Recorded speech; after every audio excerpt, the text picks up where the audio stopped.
Hello friend, જય શ્રી કૃષ્ણ. સ્વાગત છે તમારું રસીલાબેનના રસોડામાં. હવે ઉત્તરાયણ આવી રહી છે. આજે આપણે બનાવશું ખીચડો.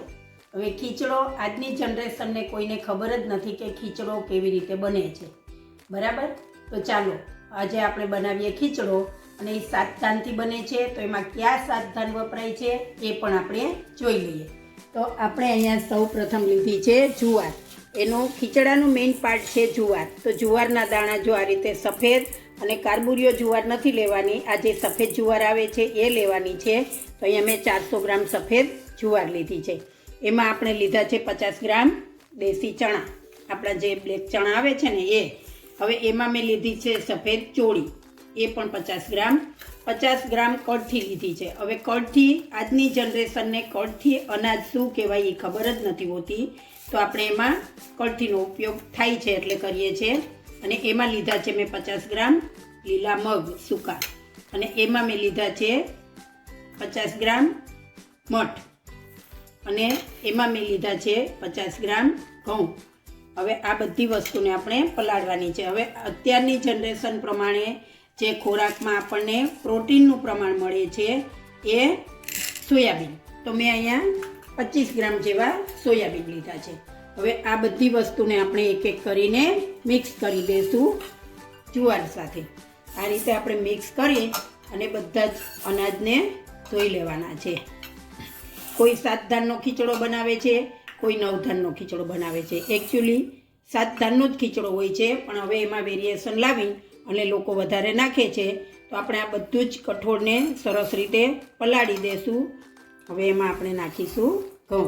હવે આ બધા જ કઠોળને અનાજને આપણે સરસ રીતે 4 થી 5 પાણીએ ધોઈ અને પછી 5 મિનિટ પાછી પલાળી દેવાના છે.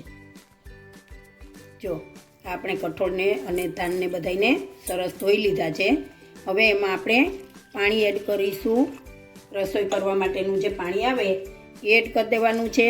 અને એને 5 મિનિટ માટે, 5 થી 7 મિનિટ માટે આપણે આવી રીતે ડૂબડૂબા પાણીમાં પલાળી રાખીશું. 5 થી 7 મિનિટ પછી આ પાણી આપણે કાઢી લઈશું. જો આપણે ખીચડા માટેના 7 ધાન પલાળ્યા છે, એને આપણે 5 થી 7 મિનિટ થઈ ગઈ છે. હવે આ પાણી આપણે બધું જ નિતારી દેશું. 7 ધાનમાંથી આપણે પાણી બધું નિતારી દીધું છે. અને હવે આ ભીના છે એને આપણે અડધો કલાકથી પોણો કલાક સુધી આવી રીતે ભીના ઢાંકી દેવાના છે. અને અડધો પોણો કલાક માટે આને રહેવા દેવાના છે. એટલે એની માથેની જે ફોતરી હોય એ સરસ સોફ્ટ થઈ જશે, એટલે ફોતરી ઉખડવામાં આપણને આસાની રહેશે. તો જુઓ આપણે આ 7 ધાન જે પલાળ્યા હતા અને પાણી કાઢીને જે આપણે થોડી વાર આને કૂરમો દીધો કહેવાય. આપણે પહેલાં જે ગઈઢિયા દાળ ને બધું ઘેરે બનાવતા ચણાની મગની, તો એને આ રીતે કૂરમો દઈ દેતા હતા, એટલે ઉપરની ફોતરી બધી નીકળી જાય. તો આપણે આને કૂરમો દીધો છે. આપણે અડધો પોણો કલાકથી આને પલાળ્યા છે. હવે આ ધાનને આપણા પહેલાં જે ઘેરે ખાંડણિયા આવતા, જે પથ્થરના હોય એ ખાંડણિયામાં સાંબેલાથી ખાંડતા હતા આ ધાનને, એટલે એને ઉપરના બધા ફોતરા નીકળી જતા હતા. હવે આપણી ઘેરે તો એ ખાંડણિયા પણ નથી રહ્યા અને સાંબેલું પણ નથી રહ્યું. સાંબેલા જે હવે હતા આપણે ઉપયોગમાં આવતા હતા એ હવે આપણે જે વાના રસમ કરીએ છીએ ને એમાં ડેકોરેશનમાં આવી ગયા છે. તો આપણે આને મિક્સરમાં સેજ ઓછા પ્રમાણમાં એવી રીતે પીસીશું, એટલે આપણી ફોતરી ઉપરની સરસ નીકળશે. તો આ રીતે આપણે એને મિક્સર જારમાં લઈ લેશું. અને ભીના હોય ત્યારે જ એને મિક્સર જારમાં લઈ અને આ રીતે એક સેજ જ અડધો આંટો ફેરવીને અને બંધ કરી દેવાનું છે મિક્સરને.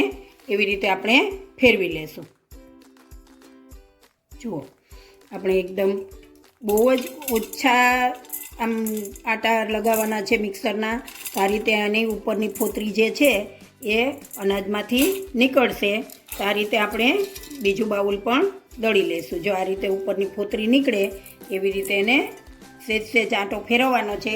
જે આપણે પાછું મિક્સર લઈએ છીએ ને એવી જ રીતે પાછું મિક્સર લઈને અને 2 થી 3 વખત જ એ મિક્સરને એવી રીતે ફેરવવાનું છે. આગળ જવા દેવાનું નથી. અને જો બહુ તમારાથી મિક્સર ફરી જશે તો અનાજ ભૂકો થઈ જશે, તો તમને ખીચડો સારો નહીં બને. એટલે જે ફોતરી ઉતારવાનું જે મહત્ત્વ છે એ સરસ રીતે તમારી કીધે આ રીતે ફોતરી ઉતરશે તો તમારી કીધે ખીચડો સરસ બનશે.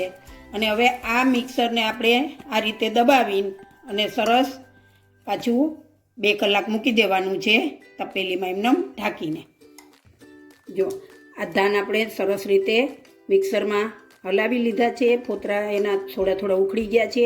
હવે આ રીતે એને દબાવીને અને એકદમ જ ભીના જે છે ત્યારે આટલું દબાવીને એકદમ એને આવી રીતે દબાવીને અને હવે ઢાંકીને આપણે 2 કલાક માટે રહેવા દઈશું.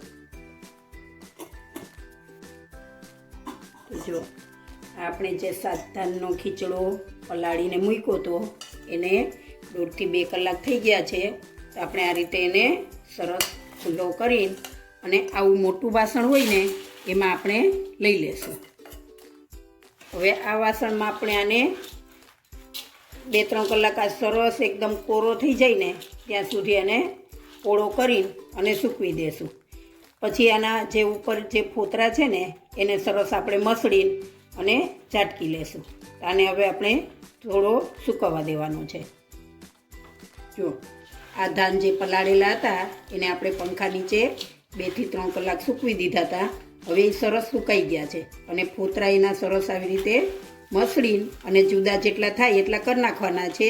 આ રીતે આપણે મસળી લઈ હાથથી એટલે ફોતરા એના સરસ ઉપરની જે આછી ફોતરી હોય ને એ બધી નીકળી જાય છે. આ રીતે આપણે એને મસળી અને પછી આપણે આ રીતે મસળાઈ જાય એટલે આને સૂપડું કહેવાય છે. આ સૂપડામાં નાખીને અને એને ઝાટકી લેવાનું છે. અને ઝાટકો આપણે દઈશું ને એટલે એની ફોતરી એકદમ છૂટી પડી જશે. તો જો આ રીતે આમ ઝાટકવાનું છે.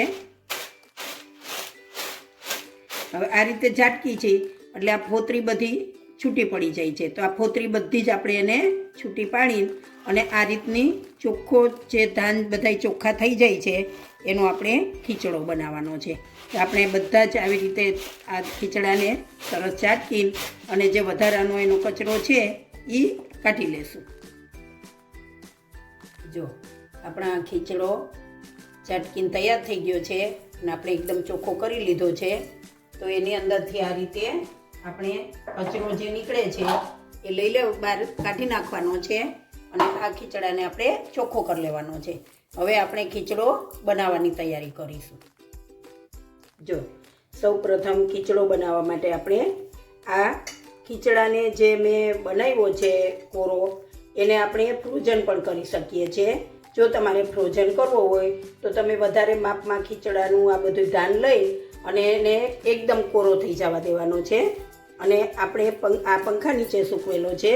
જો તમારે ફ્રોઝન કરવો હોય અને રાખવો હોય લાંબો સમય તો તમારે એકદમ કોરો થઈ જવા દેવાનો છે. હવે આનું મેજર માપ કેવી રીતે લેવાનું છે તો આપણે આ 2 કપ કરવા છે ખીચડાને, બરાબર. તો આ 2 કપ ઓરવા માટે થઈને આપણે પહેલાં 6 કપ પાણી મૂકવાનું છે. 1 કપમાં 3 કપ પાણી જોઈએ છે. 1 કપ આપણે ખીચડાનું માપ લઈએ તો આપણે 3 કપ પાણી મૂકીએ છીએ. તો આપણે 6 કપ પાણી લેવાનું છે પહેલાં. જો આ 6 કપ પાણી લીધું છે. હવે આ કુકરને આપણે ગેસ ચાલુ કરીને અને ગેસ ઉપર મૂકી દેવાનું છે. અને પાણી ઉકળી ના જાય ત્યાં સુધી આપણે ખીચડાને અંદર ઓરવાનો નથી. તો આપણે પહેલાં પાણી ગરમ કરી લેશું. આપણે ખીચડાનું જે આંધણ મૂક્યું હતું આને આંધણ કહેવાય છે આપણે કાઠિયાવાડી ભાષામાં. હવે એ ચોરે વળી ગયું છે. આ ઉકળે છે ને એને ચોળે વળ્યું કહેવાય. એટલે આંધણ ચોળે વળી જાય પછી એમાં આપણે સૌપ્રથમ સ્વાદ મુજબ મીઠું નાખીશું. હવે આ મીઠું સરસ ઉકળી જાય એટલે આપણે એમાં જે આ ખીચડો આપણે પલાળેલો ને એકદમ કોરો કરેલો છે એ ખીચડાને આ મેજર કપ જે આપણે 6 કપ પાણી લીધું છે એની અંદર 2 કપ ખીચડો ઉમેરી દઈશું. એમાં 3 ગણું પાણી લેવાનું છે. આ 2 કપ આપણે ખીચડો ઉમેરી દીધો છે. હવે આમાં કોઈ મસાલા નાખવાના થતા નથી, ખાલી મીઠું અને આપણું આંધણ ઉભરાય નહીં એના માટે ખાલી આપણે થોડું તેલ એડ કરવાનું છે. હવે એમાં આપણે લીલી તુવેર અડધી વાટકી એડ કરીશું એટલે એનાથી ખીચડો ફરગો થાય છે. ફરગો એટલે એકદમ ઓલો. હવે એમાં આપણે લેશું લીલા વાલ જે આપણે સૌરાષ્ટ્રમાં વધારે મળે છે અને એમાં લેશું આપણે લીલા ચણા. એટલે આ વસ્તુ જે ત્રણેય ઉમેરી છે લીલી એનેથી ખીચડાનો ટેસ્ટ ખૂબ જ સરસ આવે છે. અને આમાં વટાણા ઉમેરવાના નથી, કેમ કે વટાણાનો ટેસ્ટ ખીચડામાં સરસ લાગશે નહીં. હવે આપણે આને સરસ રીતે હલાવી લઈશું અને હવે આમાં આપણે થોડું તેલ એડ કરી દઈશું. તેલ એડ કરવાથી જે આપણું ખીચડાનું આ પાણી છે એ વરાળ ભરાય એટલે ઉભરો આવતો નથી. એટલા માટે આપણે એક પાવડું તેલ નાખીશું, કેમ કે ખીચડામાં અમે તેલનો ટેસ્ટ ખૂબ જ સરસ આવે છે. અને આ ખીચડામાં તમારે સિંગ તેલ કાં તો તલનું તેલ, બે જ તેલ ઉપયોગ કરવાના છે. હવે આપણે ગેસની ફ્લેમ ધીમી કરી દઈશું અને આપણે ગેસમાં ઉપર જે કુકર છે એ કુકરનું ઢાંકણ બંધ કરી દઈશું અને આને આપણે 5 થી 6 વિસલ વાગવા દઈશું ધીમા ગેસ ઉપર. જો આપણે 5 થી 6 થી 7 સીટી વગાડી લીધી છે અને હવે આપણે જોઈ લઈશું ખીચડો આપણો ચડી ગયો છે કે નહીં. જો ખીચડો આ રીતનો આટલો સેજ ઢીલો હોય ત્યારે આપણે એને ખુલ્લો કરી નાખવાનો છે. હવે આપણે આમાં ખાલી સાદું તેલ, ઘી નથી નાખવાનું. કાં તો તમારી પાસે તલનું તેલ હોય તો તલનું તેલ નાખવાનું છે, નકર સિંગ તેલ નાખવાનું છે. બીજું કશું આમાં નાખીને ખાવાનું નથી. જુઓ એટલો મસ્ત દેખાય છે. હવે આ ખીચડાને આપણે સર્વ કરીશું. આ ખીચડો આપણને ગરમ કરતાં ઠંડો વધારે ભાવે છે, કેમ કે ઠંડા ખીચડામાં ટેસ્ટ ખૂબ જ સરસ લાગે છે.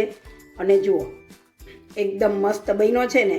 હવે આપણે આને સર્વ કરીએ. ચાલો, તૈયાર છે આપણો ખીચડો.